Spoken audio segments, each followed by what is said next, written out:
चलिए आज एक बड़ी ही मजेदार और थोड़ी अटपटी सी साइकोलॉजिकल सच्चाई को समझते हैं। इसे कहते हैं the man in the car paradox, यानी कार में बैठे आदमी का विरोधाभास। ये एक ऐसा आइडिया है जो हमें दौलत, सम्मान और इंसान के बर्ताव के बारे में बहुत कुछ सिखाता है। अच्छा, एक सवाल है, जरा सोचिएगा। मान लीजिए आप सड़क पर जा रहे हैं और आपके बगल से फराटे से एक चमचमाती महंगी सी लग्जरी कार निकलती है। ईमानदारी से बताइए, सबसे पहला ख्याल, बिल्कुल पहला, दिमाग में क्या आता है? और यहीं पर देखिए सारा खेल है। एक बहुत ही मजेदार और गहरा फर्क है। जो इंसान उस कार को चला रहा है वो सोचता है, वाह, लोग मुझे देखेंगे और सोचेंगे कि मैं कितना कामयाब हूं, मेरी तारीफ करेंगे।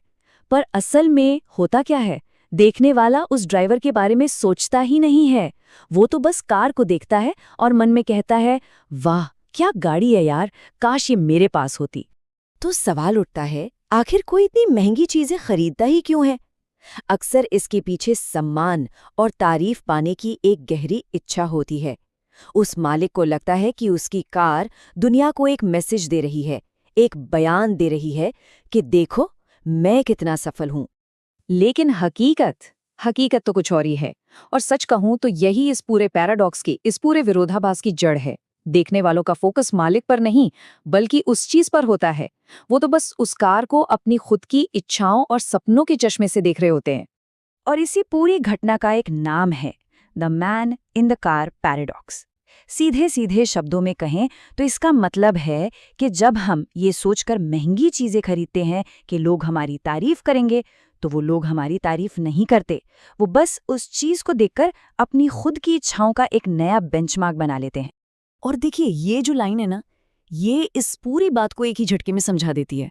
लोग आपकी दौलत की तारीफ नहीं कर रहे होते। वो तो बस खुद को आपकी जगह रखकर उस ड्राइवर सीट पर बैठकर कल्पना कर रहे होते हैं। अब ये सवाल तो मन में आएगा ही कि आखिर ऐसा होता क्यों है? हमारे दिमाग में ऐसा क्या चल रहा होता है जो हमसे इस तरह का बर्ताव करवाता है? चलिए, इसके पीछे के साइकोलॉजी को थोड़ा और करीब से देखते हैं। वजह बहुत सीधी सादी है और कहीं ना कहीं हमारे नेचर में ही छुपी हुई है। देखिए, हम सब ना अंदर से सेल्फ फोकस्ड होते हैं। जब हम कोई शानदार चीज देखते हैं तो हमारा पहला ख्याल ये नहीं होता कि अरे वाह, इसका मालिक कितना महान है, बल्कि ये होता है कि अगर ये मेरे पास हो तो कैसा लगेगा। ये तारीफ से ज्यादा खुद के लिए ख्वाहिश होती है। तो जो हम सोचते हैं कि दिखावा करने से होगा और जो असल में होता है, उसमें जमीन आसमान का फर्क है। हम सोचते हैं कि इससे हमारा रुतबा बढ़ेगा, पर असल में तो सिर्फ हमारे खर्चे बढ़ते हैं।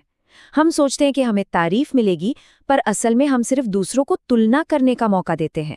हमें लगता है कि ये हमारी सफलता का संकेत है, जबकि अक्सर ये सिर्फ इस बात का संकेत होता है कि हमें दूसरों से वैलिडेशन यानी मान्यता की जरूरत है।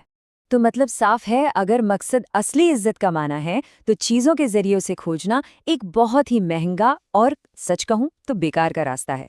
ये एक ऐसी दौड़ है जिसे कोई कभी जीत नहीं सकता। तो अब सवाल ये है कि अगर ये रास्ता काम नहीं करता तो फिर सही रास्ता क्या है? चलिए, अब एक बेहतर रास्ते की बात करते हैं। असली सम्मान मनाने का रास्ता, सिर्फ बैंक बैलेंस बनाने का नहीं। और इसका जवाब न कोई बहुत कॉम्प्लिकेटेड नहीं है, बहुत ही सरल है। असली टिकने वाली इज्जत इस बात से नहीं मिलती कि किसी के पास क्या है। ये इस बात से मिलती है कि कोई इंसान कैसा है, उसका चरित्र कैसा है और वो दूसरों से कैसे पेश आता है। तो फिर इज्जत पाने की एक बेहतर स्ट्रैटेजी क्या हो सकती है? देखिए, हमें चुपचाप दौलत बनानी चाहिए, ना कि दूसरों से वैलिडेशन पाने के लिए चीजें खरीदनी चाहिए। असली मूल्य पर ध्यान देना चाहिए और हमेशा जमीन से जुड़े रहना चाहिए। और ये कभी नहीं भूलना चाहिए कि पैसों से सम्मान खरीदने की कोशिश करना या लोगों के अटेंशन को तारीफ समझ लेना बहुत बड़ी गलतियां हैं। तो इस पूरी बातचीत का जो सार है, जो निचोड़ है, वो बस इतना सा है। हमें अपना फोकस बदलना होगा। ये दिखाने से ध्यान हटाना होगा कि कोई कितना अमीर है, और इसकी जगह इस बात पर ध्यान लगाना होगा कि वो इंसान असल में है कौन। उसका चरित्र, उसके सिद्धांत, उसकी विनम्रता, यही वो चीजें हैं जो असल में मायने रखती हैं। और ये सब हमें एक आखिरी और शायद सबसे जरूरी सवाल पर लाकर खड़ा कर देता है। अगर महंगी कारें, बड़े घर और ब्रांडेड कपड़े नहीं, तो फिर वो क्या है जो हमें वो सच्चा और टिकाऊ सम्मान दिलाता है जिसकी हर किसी को तलाश होती है? और इसका जवाब बिल्कुल साफ है, और शायद हम सब कहीं ना कहीं इसे जानते भी हैं। असली सम्मान चरित्र से बनता है, संपत्ति से नहीं। चीजें तो आती जाती रहती हैं, लेकिन एक इंसान के तौर पर आप क्या हैं, वही आपको असली और हमेशा रहने वाला सम्मान दिलाता है।